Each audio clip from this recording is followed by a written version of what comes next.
right, this is an interview of Raul Guido Rojano. He is a former camper, counselor, CCI instructor, and he's currently the camp director of Camp Kikoten, which is outside Mexico City and where I used to work. So I'm happy to have him here with us. Well, Raul, let's hear a little bit about your story. How was it that you first got to camp?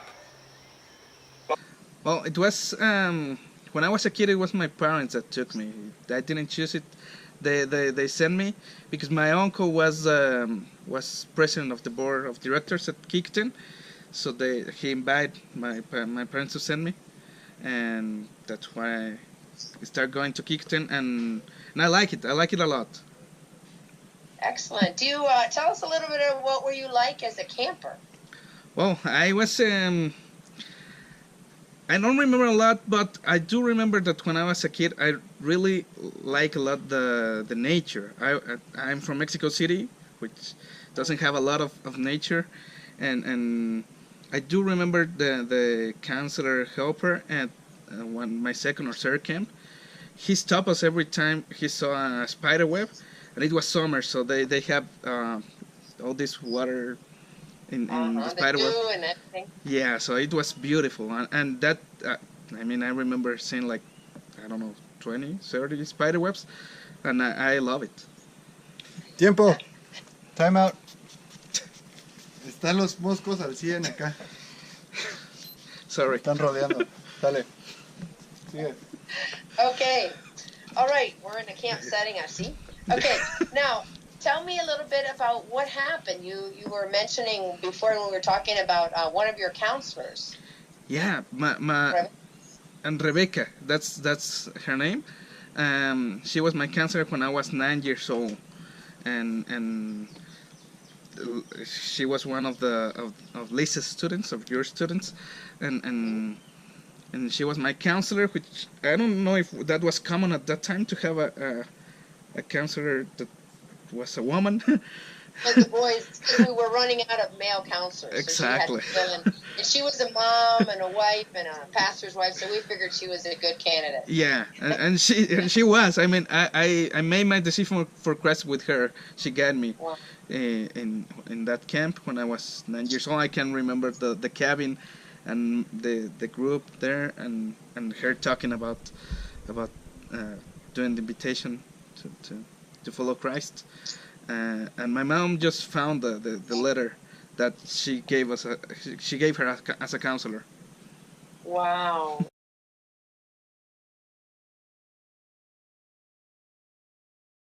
So you were a camper, and how is it that you became a counselor, a camp counselor? Well, my church decided to do a camp at Kikoten. It wasn't a camp from Kikoten. It was from my church. And they didn't have a lot of people to help them do the camp or counselors, so they invited me. I was 14 years old. Wow. And they didn't train me,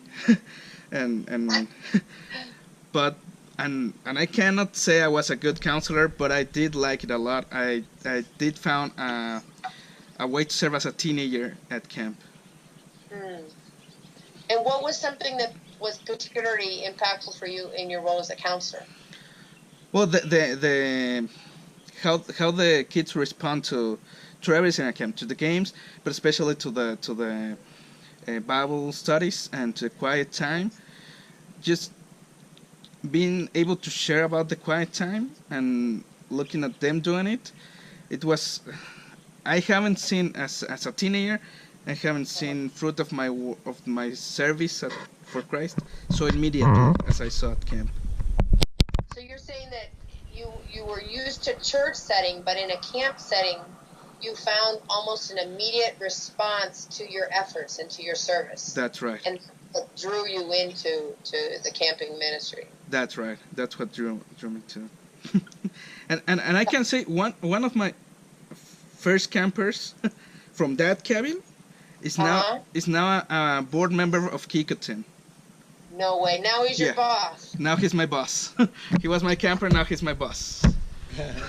All right. Well, Raul, you were telling us a little bit about the transition from being a camper. I was looking through my albums here of Kikoten and looking at you, trying to find a picture of you as a camper. I think you're in one of the groups that I was there, and then you told us a little bit about what compelled you to continue being a counselor after the fact that they threw you in with no preparation. Apparently then you did get some training. So kind of take it from there. What is it that happened that made you actually get some training and then go from a counselor to a program director to a camp director and now even an instructor for CCI? And in '94, it was the national conference, and from CCI Latin America in Mexico, and it was at Kikoten. Okay. It was at I Kikoten. remember that conference. And you came, and Robert Sabian came, and Rolando, Bessie Makoto, from Yep. and Fausto Re. Yeah, And- from Argentina. Yeah, so it was a dream team from Latin America. So and just looking at their passion for camps and how they share, how you share, and finally Sabian made like a calling to Yeah. camp ministry in the campfire, and I was sure I was going to work for Christian camping from now on. For That's that amazing. moment there. Huh? I didn't know that story. Yeah. I didn't know that story. Yeah, it was in that conference. So the next year, I did my first camp as a camp director for my church. It was a little camp, a little program. We were like maybe 20 teenagers. 20. Okay. But I was a teenager too, so I was. It was from the Christian Endeavor Okay. group, and so I was the president of the teenagers group. So I led that camp with Ezequiel Rodriguez. We were 16 at that time, so it really it was an experiment for me. It was a shocking. I don't know if that's the word, but it was shocking. Yeah, how people listen to what I asked them to do, Wow. including the pastor of the church, and it was yeah, it was weird. At So first. you began to see how God was using your influence Yeah. within the context of Christian camping. Yeah, because I didn't know I had an influence until that camp. Until that camp. And I knew it was God. I mean, because otherwise the pastor wouldn't listen. But Exactly. That is God. So how did you go from there to actually becoming an instructor in CCI? How did you move into that role? well, I noticed after that camp that I wasn't trained enough, so I took construyendo again. Okay. Then I took facilitando, and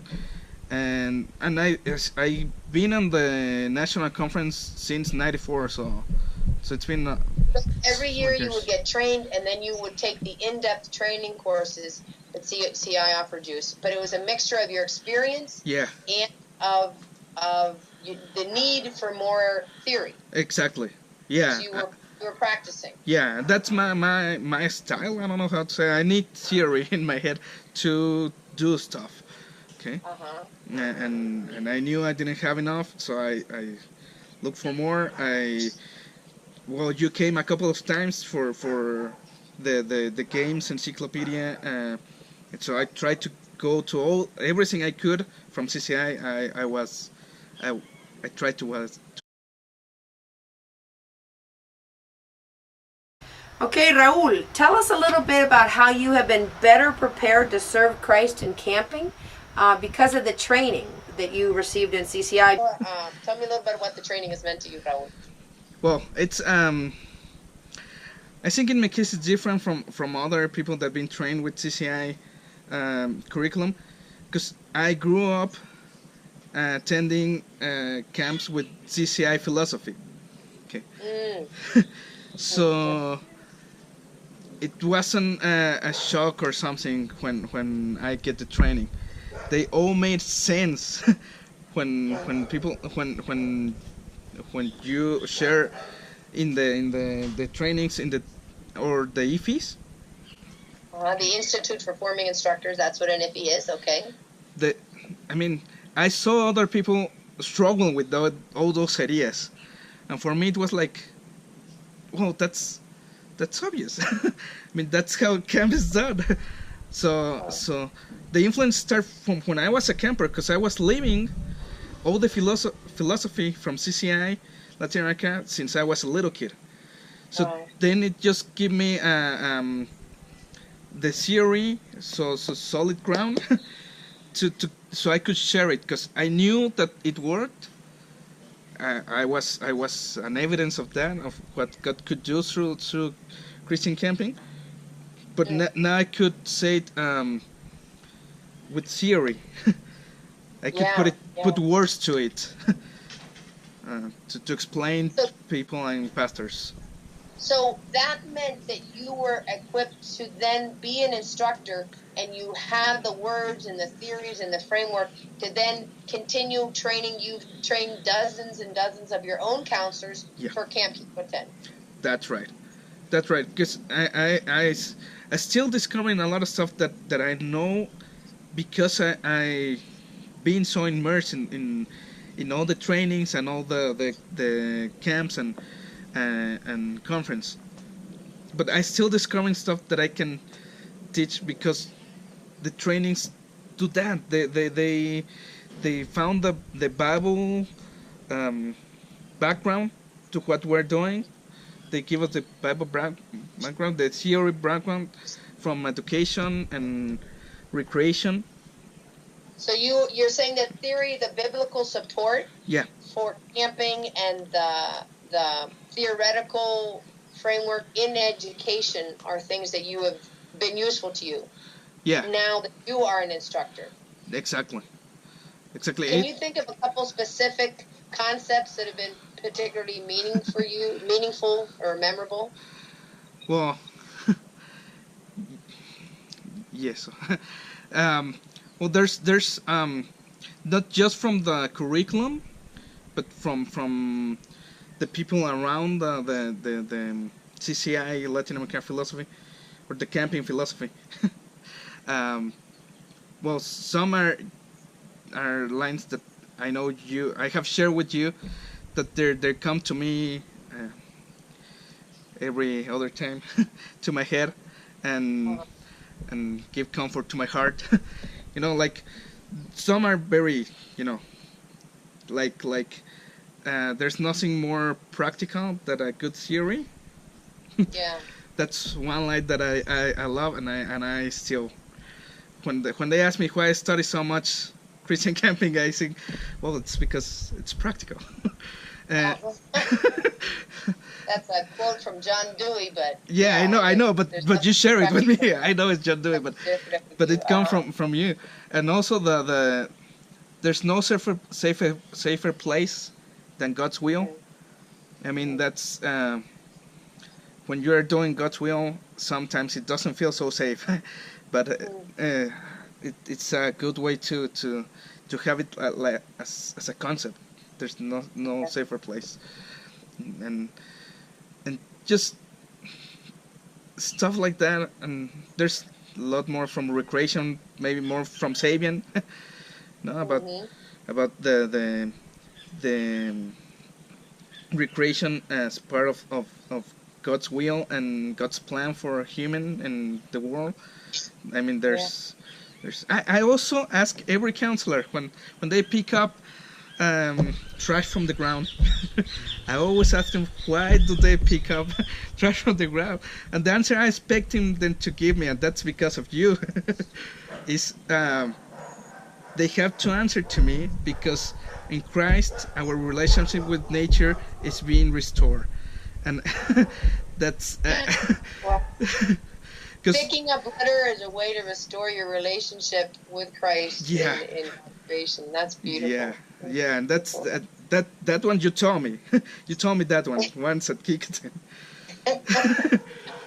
It is. It's a joy to see how you've grown from being a camper, Raul, and have been a witness to the growth, and now see how God's using you. Yes, thank you. It's been Yeah. a blessing.